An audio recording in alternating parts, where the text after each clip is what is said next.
On May 15th, 1939, more than 900 German Jews boarded an ocean liner called the St. Louis. But by the time the ship docked in Havana Harbor, things would take a turn for the worse. The Cuban government refused to recognize their entrance visas, and only a few passengers were allowed to disembark. And after the Americans had denied their appeals, they sought refuge in Canada. But the Liberal government of Mackenzie King was unmoved by the plight of these refugees.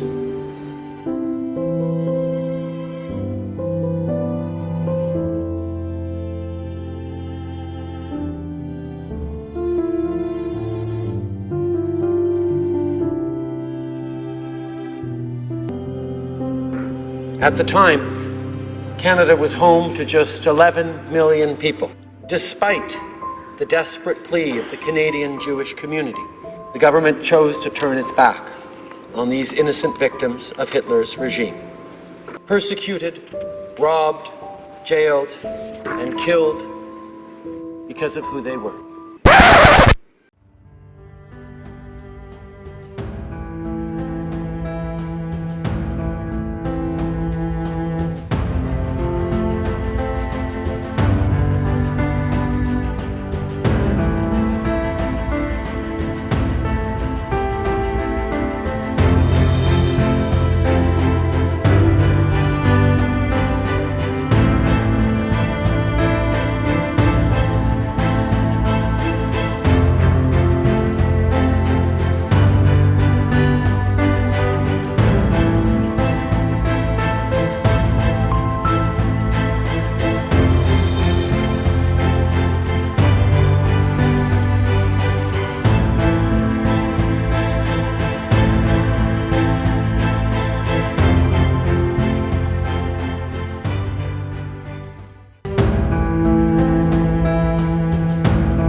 he asked me what happened to those people who were deported at the time when I was deported, and there were 60,000 people from Slovakia. And I told him that from those 60,000 people, there are alive 67 men and 400 women, about 400 women. The man's number I knew exactly. And he asked me where is the rest, and I told him that the rest is dead. And he asked me what he can do for me now. And I told him that I need immediately a contact with representatives of the Jewish organization.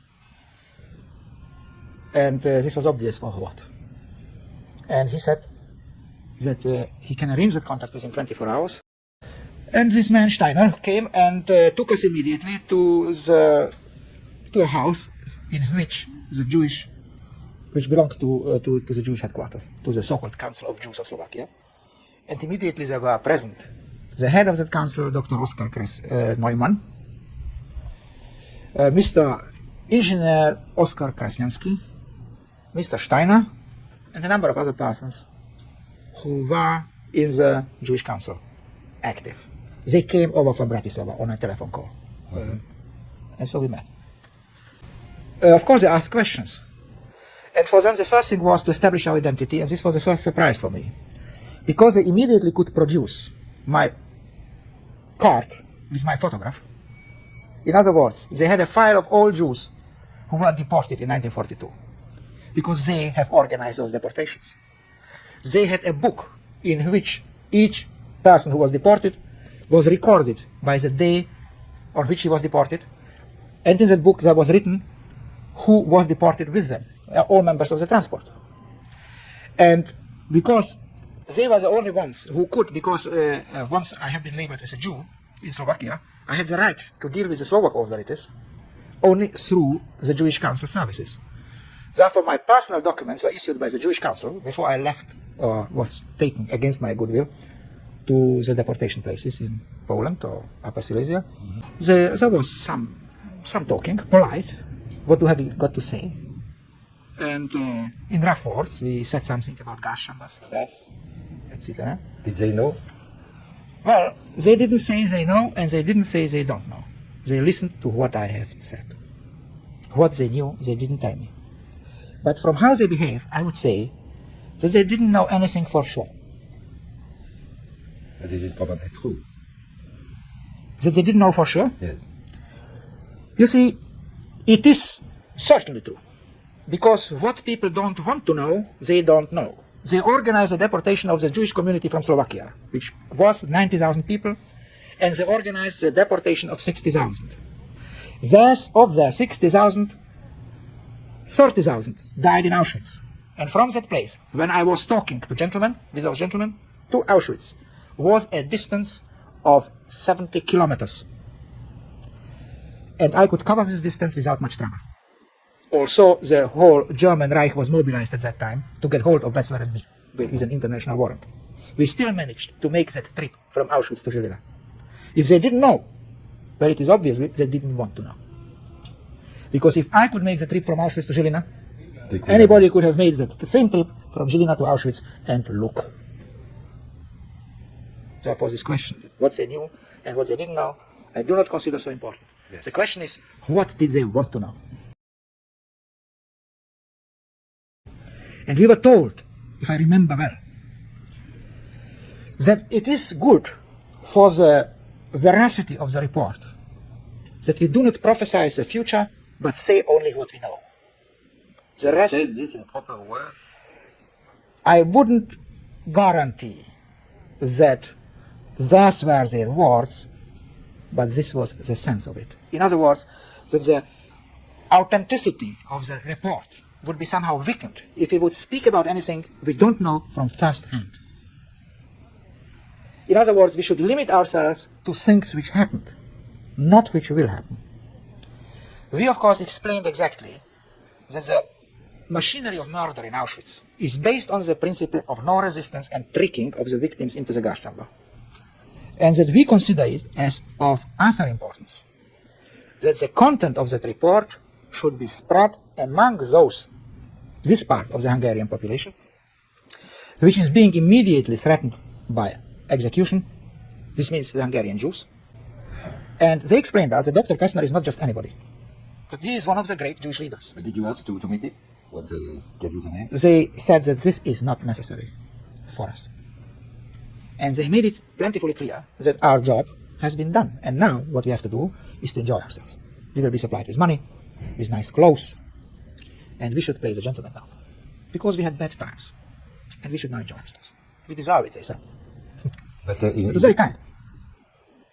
in the report Yes. you made, did you recommend precise, specific things to be done? Many things have been asked and refused to be put into the report on the grounds that the report should contain factual matter, not speculations. Factual matter, but naturally the conditions were discussed.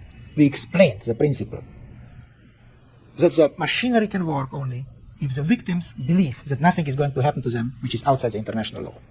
That they might be badly treated, that they might get bad accommodation, that they might have a lack of coffee houses. They all knew when they went there.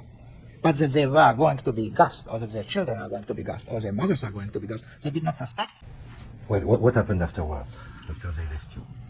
They assured us that Kastner is an extremely intelligent and responsible person. That they listened to our advice, but the decisions will be with Kastner. And that it is sort of not suitable for people of our standing to say what should be done on a grand scale of politics. They will decide what should be published and when. They will do everything what is in their possibility to save those who are threatened. They assured me of that. That the information will be given to Kastner on the same day that Kastner is in Bratislava, that his movement from Hungary to Slovakia doesn't cause too much any trouble practically. And we should wait for further developments. Meanwhile in Žilina, they will contact us again, and they left us there in a comfortable place. At the end of the week, the cleaning woman, who was a Jewish lady, was coming to clean up the mess after us there, there were bottles around, etc. And she was crying. So we were investigating why she's crying, if it didn't behave well or something like that. And she said, oh no, she has got no objections against us, we are very nice to her, and in general we do behave, she said, but there is a horrible thing happening. Two transport with Hungarian Jews passed through Žilina. And the gentlemen from the Jewish Council were here back in Žilina, and they were on the station, because they were giving them, as usually, sandwiches and milk for the children or something like that, giving them some help on the road. She said us. And so we knew that the Hungarian action is starting to roll. I mean, they were geared to believing that we escaped from Auschwitz in order to get new clothes from them. Or something like that, perhaps. Or perhaps their attitude towards us, which from the very start, once we ended the official work, was sort of a patronizing rather than friendly. Sort of patronizing. We didn't know exactly what to think of it. We have not been trusted to know what action is being taken on the basis of our information. Yes, but they delivered you. We wanted that information to come in the first hand to those who were threatened immediately. Because you can rely in the first hand, in a dangerous situation, on what you can do for yourself. And then one can see what somebody else can do for you. The whole Auschwitz experience taught us that the slaughterhouse functions on the basis of the ignorance of the victim. Yes. To break this ignorance meant to break the slaughterhouse's machine. That Jewish council and members of that Jewish council were all well-established Zionists. And they all were welcome after the war in Israel. Let us see the situation through the eyes, not of those who were saved, but through the eyes of those who died. And perhaps I might see it through those eyes better, because I was destined to die with them. After all, I went with those in 1942 to Auschwitz who died. It is sort of a freak accident that I didn't. So I can imagine how they look at the situation and what happened. In Slovakia, there were 90,000 Jews. And those 90,000 Jews were one day deprived of the right to negotiate with the official authorities on the basis of the Nuremberg laws. And an intermediary between the Jews and the German authorities has been created. Yes. And this intermediary was a Jewish council which consisted of Zionists. Of those Zionists who were approved both by the Zionist organization and by the Nazis. their Zionism were given the administrative task of resettling people and drew up the lists of who is to be resettled when. Yes, but on which grounds, on which basis? Well, How did they choose? definitely 60,000 were chosen not to stay in Slovakia, and 30,000 were chosen to stay. Who are those 30,000 had to be decided through the hands of the Jewish Council, because that was the only way by which a Jew had any sort of legal regress or report with the local situation. All right, I would like to know who recommended specifically the bombing of the crematorium in Auschwitz and the bombing of the railroad stations. Did you Well, do this yourself? This And you happened. did it when? For that you needed plans Yes. of the camp. And this happened the first time I was discussing this was with Rabbi Weissmandl, and this was in June 44 in Bratislava. After the report came in from two other escapees from Auschwitz, from Morgovich and Rosin, Who escaped after you? after us, yes, that during May, when Fetzler and I were in Slovakia, approximately 100,000 Jews from Hungary were deported to Auschwitz, and in such a speed that practically the crematoria and the gas chambers cannot carry out the executions, and that they returned to the old-fashioned way of executions in ditches without the expensive crematoria, and often it came even to scenes like burning children alive or shooting the people instead of gassing them, but shooting them in front of the burning fires. Because the success of the deportation from Hungary during May 1944 was so big that the Nazis just couldn't deal with it. The speed of the murder machinery was the success was bigger than they expected. Yes. On April 25th, During your meeting? during the meeting, With, that's right. Neumann, That's right. Krasinski and That's right. Steiner. That's Yes. right. But at this time, what did you make specific recommendations about the bombing? No, because it was known to me that the Jewish Council doesn't have bombers at its disposal. So I wouldn't come with such an idea. And they were playing down their connections and their facilities. They were listening to me without telling what they can do. What they could do, and I knew they can do, and which was within their facilities, and which was the objective which I wanted to reach,